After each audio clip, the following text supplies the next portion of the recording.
अस्सलाम वालेकुम and welcome back to my YouTube channel. तो फिर आ गए हैं हम दोबारा से एक और वीडियो आपके साथ लेकर। हाइब्रिड कार की ट्यूनिंग करेंगे, इंजन की ट्यूनिंग करेंगे, बल्कि करवाएंगे मैकेनिक से, हम खुद नहीं करेंगे। काफ़ी टाइम बाद मैं ट्यूनिंग करवाने वाला हूँ।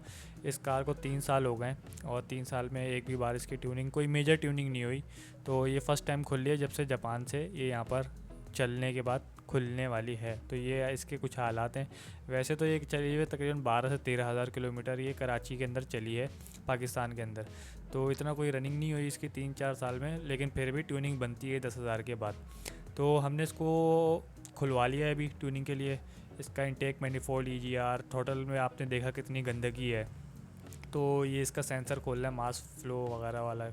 मैं भी भूल भी गया हूँ काफ़ी हद तक, क्योंकि आप लोग ने देखा होगा वीडियो काफ़ी टाइम अरसे के बाद आ रही है एक।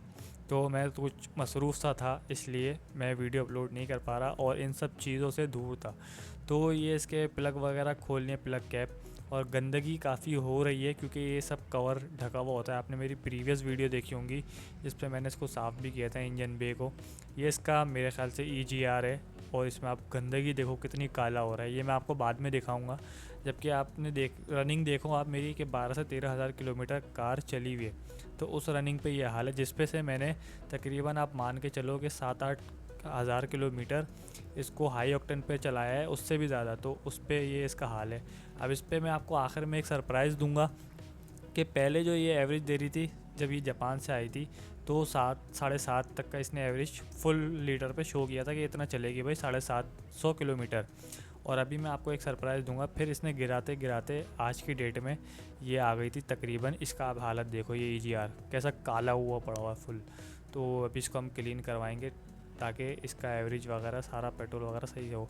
तो उसके बाद जो अभी आपको सरप्राइज़ मिलेगा, अब जो इसकी एवरेज गिर गई थी बैटरी की सर्विस करवाए बगैर भी, तो तकरीबन 600 650 पर इसकी एवरेज आ गई थी। फुल टैंक पे बोल रही थी कि बस इतना ही चलूँगी। तो आप देखो कहाँ 7.5 और कहाँ 600 650, मतलब तकरीबन 100 से 120 किलोमीटर की फ़र्क आ गया था इसकी कार के अंदर। तो फिर तो करवाना बनता था कि नहीं बनता था। तो टेंशन की बात तो थी। ये इसके ओरिजिनल डेंसो के प्लग डले हुए थे। इसमें 3 पॉइंट होते हैं और इसका स्पार्किंग अच्छा होता है। जापान के ही डले हुए थे और कंडीशन अच्छी बता रही थी, ब्राउन कलर के निकले थे। कंबशन इसका मतलब बहुत प्यारा चल रहा था अंदर। तो इसको सफाई करेंगे। ये इसके फ्यूल इंजेक्टर हैं और मैं आपको रिकमेंड करूँगा फ्यूल इंजेक्टर मशीन से सफाई करवाया करें। वैसे तो 30 से 40 हज़ार किलोमीटर के अंदर इसकी सफाई बनती ही नहीं है। तो ये वैसे भी अभी भी साफ़ ही थे। और इसकी सफाई मशीन से होती है तो दिल को सुकून मिलता है जब तक मशीन से सफाई नहीं हो। ये मशीन से साफ़ नहीं हुए हुए, ये इन्होंने सिर्फ पेट्रोल से धोए थे। लेकिन मैं आपको रिकमेंड करूँगा कि आपने जब भी करवाना है, फ्यूल इंजेक्टर हो गया और कैटलिटिक कन्वर्टर हो गया, वो भी आपने मशीन से करवाना है। और ताकि दिल को सुकून मिले, सफाई भी उसी से ही होती है इसकी एक्यूरेट। बाकी ये भी इसका सेंसर है, क्या कहते हैं, फ्यूल कैटलिटिक के अंदर होता है, मास एयर फ्लो सेंसर ऐसी कुछ टाइप का है, मैं भूल भी गया हूँ। तो ये भी सेंसर है, इसको भी क्लीन करेंगे और ताकि उसके बाद लगाएंगे। कैटलिटिक का भी साफ़ होना इंजन के लिए बहुत लाजमी बात है, क्योंकि ये देख रहे हैं सेंसर वगैरह सब, इसी को सारा ये सब गर्दो गुबार ये सब जाता है ECU के अंदर।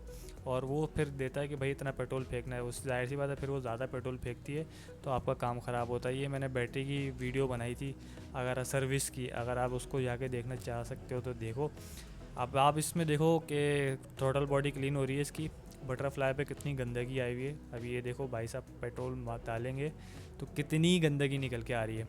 तो ये टोटल क्लीनर भी है, इससे भी साफ़ हो रही है। कि प्लग के पड़े में चमक गए प्लग वगैरह ये सारे। और जो मैं आपको रोक के बताया फ्यूल इंजेक्टर के बारे में, तो इसीलिए मैंने यहाँ पर रोका है कि भाई ये सब आपने मशीन से करवाओ तो ज़्यादा बेहतर है इसका, और वो भी तब करवाओ। अब ये देखो कितना साफ़ हो गया है, पहले क्या था और क्या अब हो गया है।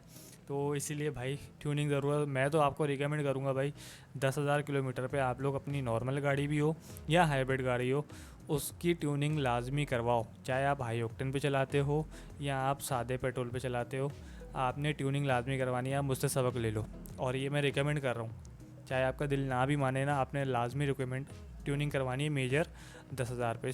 अब भाई आहिस्ता आहिस्ता सामान फिट करना शुरू हो गए थे। जैसे कि आप सामान की हालत देख रहे हो, पहले क्या थी और वीडियो में आपने सफाई होते हुए भी देखी, और अब क्या हो गई है। इनटेक मैनिफोल्ड वगैरह ये सारा इन्होंने लगा दिए सफाई करके टाइड वाला। और अब ये कैटलिटिक वगैरह के प्लग वगैरह भी लगा रहे हैं, फ्यूल इंजेक्टर वगैरह ये सब। ये भी कोई थी यार जिसमें से कार्बन बहुत निकला है, इसका नाम मुझे याद नहीं आ रहा, बस समझ लो कि इसको भी सफाई करना है, क्योंकि आपने तो मैं सफाई करनी है नहीं ना यार, तो मैं आपको चीज़ें दिखा रहा हूँ। बाकी अब बात ये होती है कि आप बोलोगे कि पानी मैंने चेंज किया, ब्रेक फ्लूइड मैंने अगर चेंज किया है कि नहीं, मैंने नहीं यार, वही रहने दिया है। ब्रेक फ्लूइड की हालत बिल्कुल सही थी। और ये ऑयल चेंज किया है, फ़िल्टर चेंज किया है, इसके केबिन फ़िल्टर चेंज किया है, एयर फ़िल्टर जो कि नॉर्मल चीज़ है। और ऑयल चेंज किया है। ऑयल पहले मैं इसमें डालता था हेवोलिन का 0W20, वो मुझे मिल नहीं रहा था, तो उसके बाद इन्होंने, भाई ने मुझे बोला कि जिग का मैं 0W20 दिलवाया था। जिग भी अच्छा ऑयल है, तो वो मैंने डाला है। और ऑयल में चेंज कर लेता हूँ 5000 पे, हद हो गई अगर मैं भूल गया तो 6000 किलोमीटर पे चेंज कर लेता हूँ। तो ये है इसकी हालत। अब ये इंजन के केबिन इंजन फ़िल्टर भी चेंज करवा दिया था, सब कुछ चेंज करवा के। और पानी आप बोल लो कि पानी भी इसका वही है जो जेन्युइन डला हुआ आया था जापान से। कंडीशन सही थी, पानी का लेवल भी सही था। और अब ये सरप्राइज़ आपको मैं दिखा रहा हूँ आज ही की डेट पे, जब मैं वीडियो ये एडिट कर रहा हूँ तो सरप्राइज़ मुझे मिला। मैंने फुल टैंक करवाया कार के अंदर हाई ऑक्टेन का। तो जब ये जापान से आई थी तो तब भी ये इतना एवरेज नहीं दे रही थी, 823 माशाल्लाह से।